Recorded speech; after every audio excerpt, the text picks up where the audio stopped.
अगर आप higher education के क्षेत्र में कैरियर बनाना चाहते हैं, यानी कि आपको कॉलेज में पढ़ाना है और कॉलेज में पढ़ाने के लिए जो भी यूजीसी नेट सेलेक्ट की योग्यता, पीएचडी की योग्यता फुलफिल करते हैं, तो भाई आपके लिए अच्छी वैकेंसी है, क्योंकि असिस्टेंट प्रोफेसर के पदों पर भर्ती आ चुकी है और इसमें सब्जेक्ट भी करीब 20 से अधिक है जिन पर भर्ती कर रहे हैं। और ये जो भर्ती है ये है दिल्ली में। अब यूपी के रहने वाले हैं आप, एमपी के रहने वाले हैं आप, राजस्थान के रहने वाले हैं आप, बिहार, हरियाणा, मध्य प्रदेश, पूरे भारतवर्ष में कहीं के भी रहने वाले हैं आप, तो आप असिस्टेंट प्रोफेसर की इस भर्ती को नॉक कर सकते हैं, फॉर्म भर सकते हैं। डिटेल आपको बता रहा हूं, नोटिफिकेशन आ गया है।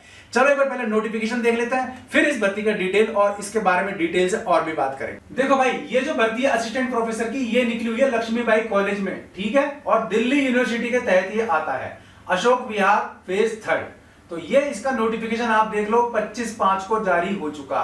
अब 25/5 को जारी हो चुका है ये नोटिफिकेशन और ये इसका ऑफिशियल लिंक है। तो फिलहाल ये वैकेंट पोस्ट देख लेते हैं हम। Commerce, computer science, economics, English, Hindi, history, home science, music, philosophy, इनके सामने इनका डिटेल दिया हुआ है, तो देख लेना कितने कुल पद हैं। ठीक है, music, home science, philosophy, physical education, political science, Punjabi, psychology, Sanskrit, sociology और ईवीएस के कुल 104 पद हैं जिन पर भर्ती निकली हुई है। यहां आपको दिख रहा होगा इंग्लिश के 13 पद हैं, इकोनॉमिक्स के 10 पद हैं, होम साइंस के 11 पद हैं और साइकोलॉजी के भी 11 पद हैं। बाकी सब में 10 से कम पद हैं, लेकिन हमें एक सीट चाहिए। यूजीसी नेट स्लेट आपका क्लियर होना चाहिए, पीएचडी है तो आपको बेनिफिट मिलेगा। ठीक है, अब ये जो आपकी भर्ती है इसमें टाइम ज्यादा नहीं बचा, भर्ती निकलने के 2 सप्ताह का टाइम दिया गया था, तो बहुत थोड़ा टाइम बचा है। आप इस भर्ती को निकाल लो, क्योंकि 11 जून को इसका, आज है 12 जून, कल इसका फॉर्म निकला है। ठीक है, तो अब इससे आपको 2 सप्ताह का टाइम मिल रहा है, यानी कि केवल 21 दिन का टाइम आपको मिलता है इसमें। वैसे 15 दिन बताया हुआ है, पर 21 दिन का टाइम है। फिर भी आप इसको जितनी जल्दी हो सके इस फॉर्म को भाई भर देना। फीस 500 रुपए रखी गई है, वो भी केवल अनरिजर्व, ओबीसी और ईडब्ल्यूएस कैटेगरी के लिए, यानी कि बाकी के लिए नहीं रखी गई है। ठीक है ना, असिस्टेंट प्रोफेसर की फीस आपको बता रहा हूं मैं, कॉलेज एजुकेशन में अगर आपको जाना है तो। चलो नीचे हम और डिटेल पे एक बार आ जाते हैं। तो नीचे एक बार डिटेल पे आए तो पूरी डिटेल्स यहाँ आपको दी हुई है और ये देख लीजिए आप, ये इसकी एलिजिबिलिटी बताई हुई है। तो पीजी होना चाहिए कम से कम 55% मार्क के साथ। जिस सब्जेक्ट का आप फॉर्म भरेंगे उस सब्जेक्ट में आपका पीजी होना चाहिए 55% के साथ। इसके अलावा आपका नेशनल एलिजिबिलिटी टेस्ट नेट पास होना चाहिए, जो कि यूजीसी या सीएसआईआर की तरफ से लिया हुआ हो। तो यूजीसी की तरफ से है तो आपके मानवीय के सब्जेक्ट हो गए, और साइंस वाले सब्जेक्ट, टेक्निकल सब्जेक्ट है वो आपके सीएसआईआर की तरफ से हो गए। तो ये दोनों में से आपके यूजीसी नेट वगैरह का होना चाहिए। पीएचडी अगर आपने कर रखी है तो भाई आपको फायदा मिलेगा, ठीक है ना, लेकिन पीएचडी टॉप 500 यूनिवर्सिटीज की जो रैंकिंग में आ रही है वहीं से होनी चाहिए और रेगुलर होनी चाहिए। दूरस्थ पीएचडी मान्यता नहीं होती है। ठीक है, बाकी इसमें और डिटेल आपको दिया हुआ है, वो भी एक बार देख लेना। पर ये बात क्लियर है कि जो एलिजिबिलिटी मैंने आपको बता दी वही यहाँ रहने वाली है। अब इसमें शॉर्टलिस्ट कैसे किया जाएगा, इंटरव्यू के थ्रू जब सिलेक्शन होगा तो शॉर्टलिस्ट कैसे किया जाएगा।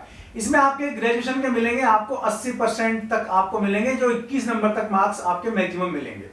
ठीक है ना, 80% अगर आपके हैं तो 80% उससे ज्यादा है तो 21, 60% और 80% के बीच में तो 19, 55 से 60 के बीच है तो 16 और 45 से 55 के बीच में 10 नंबर आपको मिलेंगे।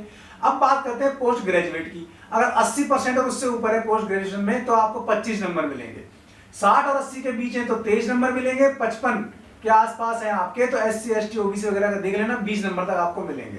एमफिल, एमटेक, एलएलएम, एमएड अगर आपने किया हुआ है या इसके इक्विवेलेंट किया हुआ है तो 60% से अधिक होने पर 7 नंबर और 55 और उससे 60 के बीच होने पर आपको 5 नंबर दिए जाएंगे।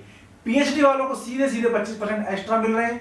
नेट और जेआरएफ दोनों आप क्लियर है तो आपको 10 नंबर एक्स्ट्रा मिल रहे हैं। केवल नेट है तो आपको 8 नंबर मिल रहे हैं। तो पीएचडी वालों को सीधा सीधा 25 नंबर का फायदा है, यानी कि जितनी हायर एजुकेशन उतने ज्यादा आपके नंबर। तो ये शॉर्ट लिस्ट करने का इनका तरीका है। ये इन्होंने एकेडमिक स्कोर का डिटेल दिया हुआ है। ठीक है, तो ये भी एक बार आप देख लेना। एमफिल, एमटेक, एलएलएम, एमएड वालों के लिए इक्विवेलेंट है इसके। पीएचडी है तो आपको 25 नंबर, जेआरएफ नेट के लिए 10 नंबर। ये मैं ऊपर बता चुका हूं, उसी को इन्होंने यहाँ टेबल बना करके नीचे दिया हुआ है। देखो जैसा कि मैं आपको बता रहा था, एससी, एसटी और फिजिकली हैंडीकैप्ड, इसके अलावा वुमेन्स, इनसे कोई भी फीस नहीं ली जा रही है। तो भाई पूरा 27 पेज का नोटिफिकेशन है असिस्टेंट प्रोफेसर का, दिल्ली का जो वैकेंसी है लक्ष्मीबाई कॉलेज में उसके लिए। अगर इसकी योग्यता फुलफिल करते हैं तो इसमें आवेदन भरना। दूसरी बात, इसमें इंटरव्यू होगा आपका। इंटरव्यू में अच्छा खासा आपसे सवाल जवाब होंगे। अपने सब्जेक्ट की तैयारी को आपको ढंग से रखना है। ठीक है, एकेडमिक क्वालिफिकेशन के हिसाब से, और आपकी एक्स्ट्रा जो क्वालिफिकेशन है हाईएस्ट वाली, उसके हिसाब से आपकी मार्किंग होगी, उसी हिसाब से आपको शॉर्ट लिस्ट किया जाएगा। अच्छा चांस है असिस्टेंट प्रोफेसर बनने का। 104 पद है, सभी सब्जेक्ट के पद है, तो एक बार देख लेना। वीडियो पसंद आए तो लाइक और शेयर जरूर कर दीजिएगा। चैनल को अभी सब्सक्राइब कर लीजिए, बेल आइकन दबा देंगे आप तो वीडियोस के नोटिफिकेशन आपको मिलते रहेंगे। आज के लिए इस वीडियो में बस इतना ही। ऐसे किसी यूजफुल वीडियो में फिर मिलूंगा, तब तक के लिए नमस्कार।